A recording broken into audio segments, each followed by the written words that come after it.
Hi, you're listening to the My Body, My Story podcast. Well, negative body image, even the word means you don't feel good about yourself.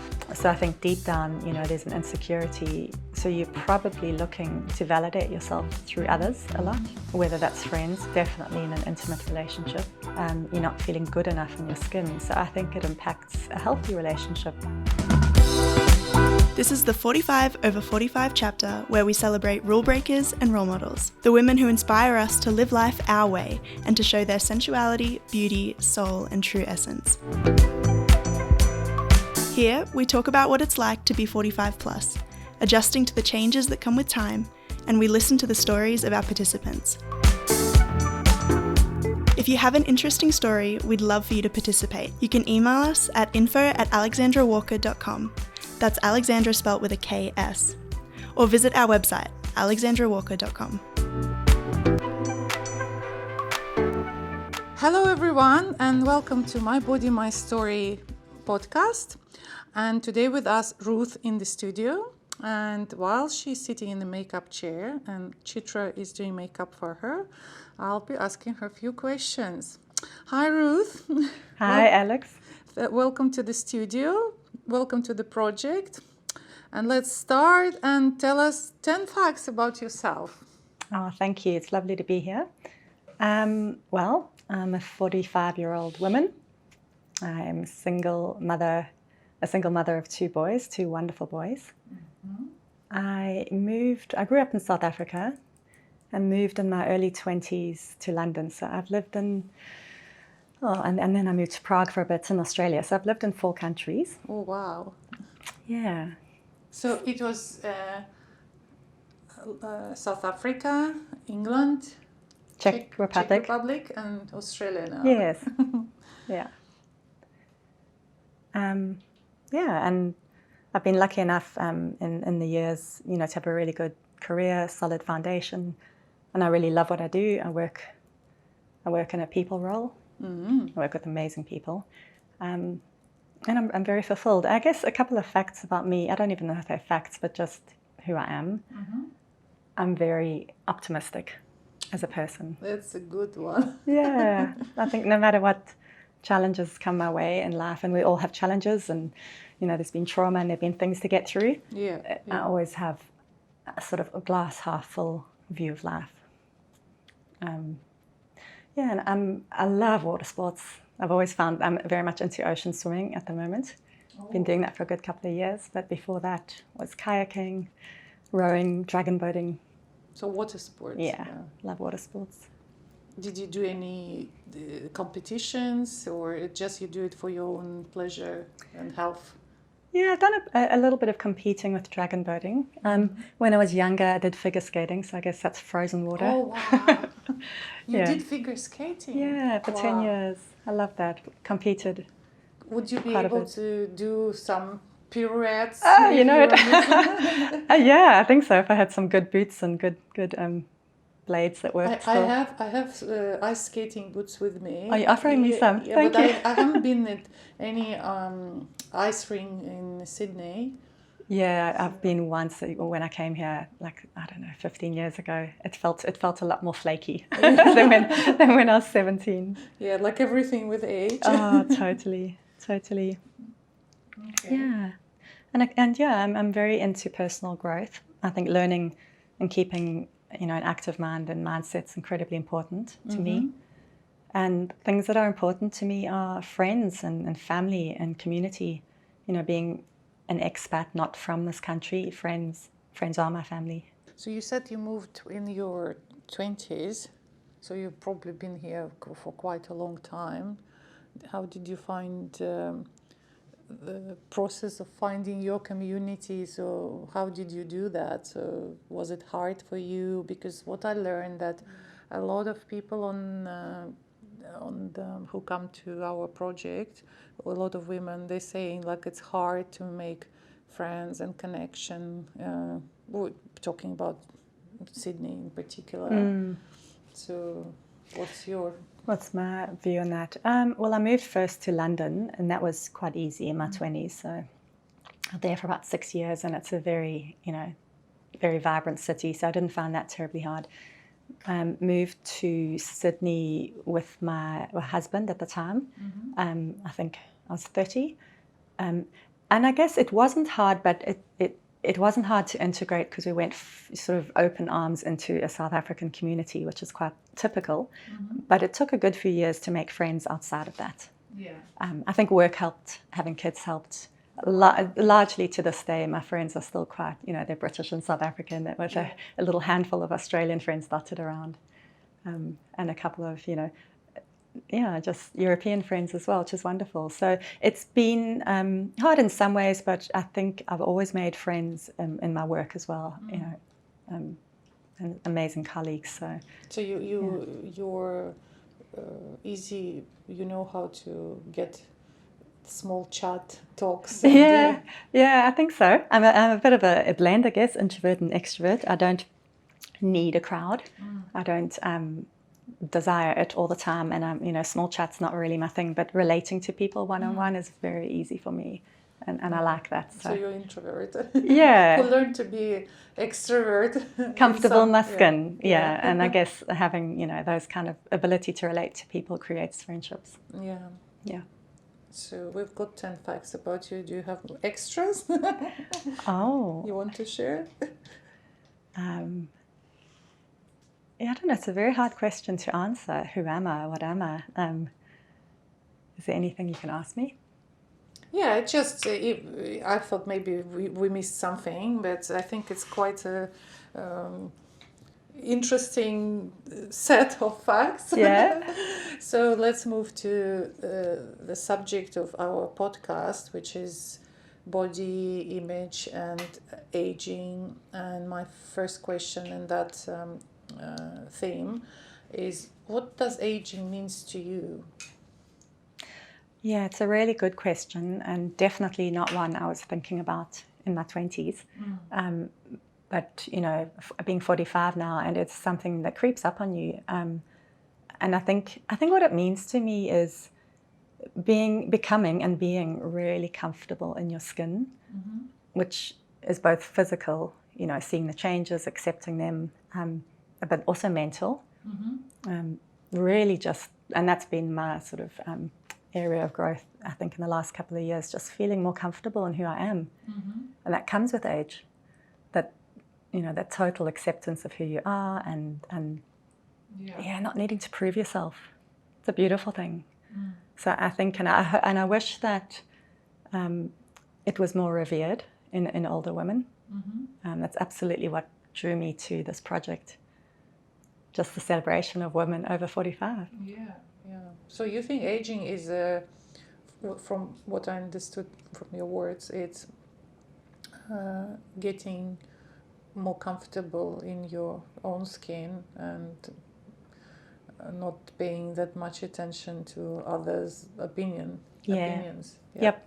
I think not being concerned with others' opinions is a huge thing. It allows you to feel confident and empowered and secure in your own wisdom. We'll come to that a bit later, but also I want to ask, if you could go back to any age, what would it be and why? That's such a good question. I don't know, my 20s somewhere, maybe 25, I think comes to mind. And why? I think I would like to be able to tell that version of myself 20 years ago, not to be scared. And I don't know if I knew that I had fears then, but I think I must have. Just to let go, embrace life, figure out your passions and go for them, and stop being a people pleaser.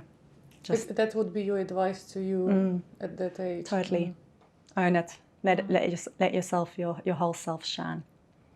It's interesting that last 2 seasons I asked a question about what would you say to 30-year-old self, and a couple of ladies said like, okay, 30 I was already more or less stable, but I would go to 20. So this season I changed this question and I asked what age you would go, and you're already third person saying in my 20s. It's interesting. There you go.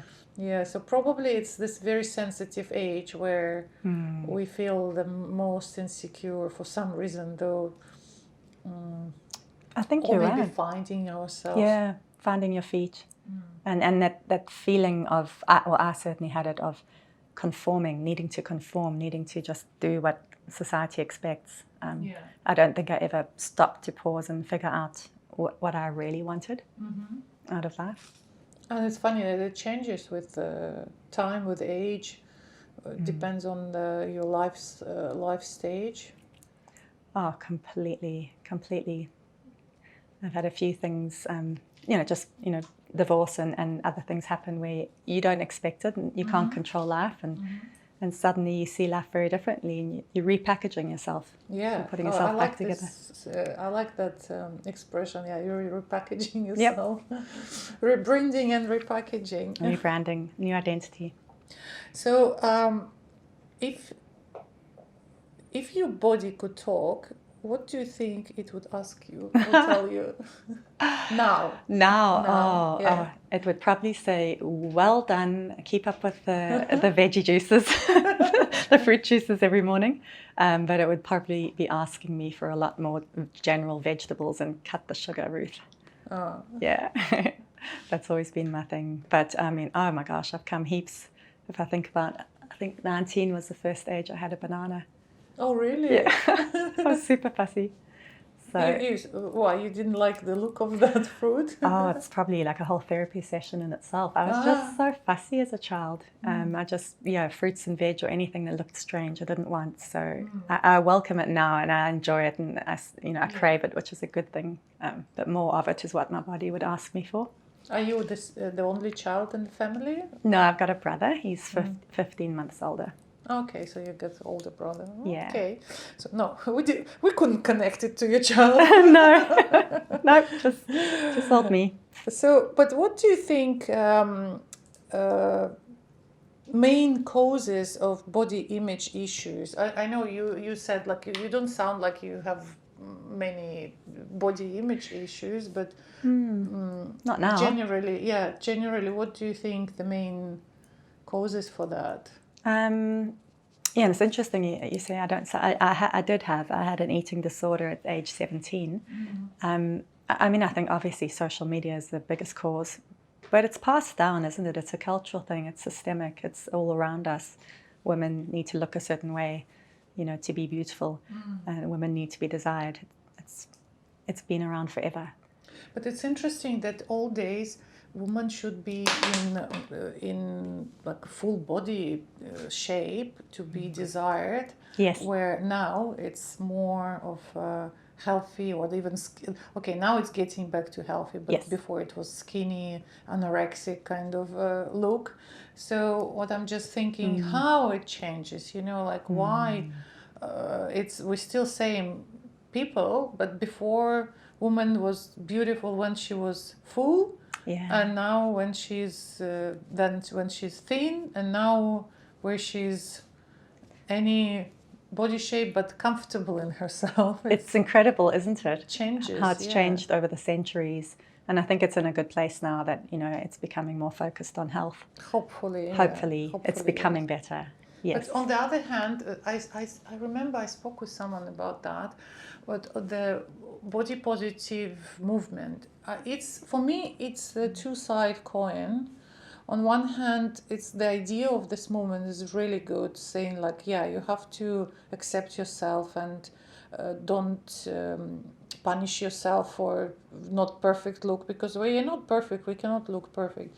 But on the other hand, I noticed that some people justifying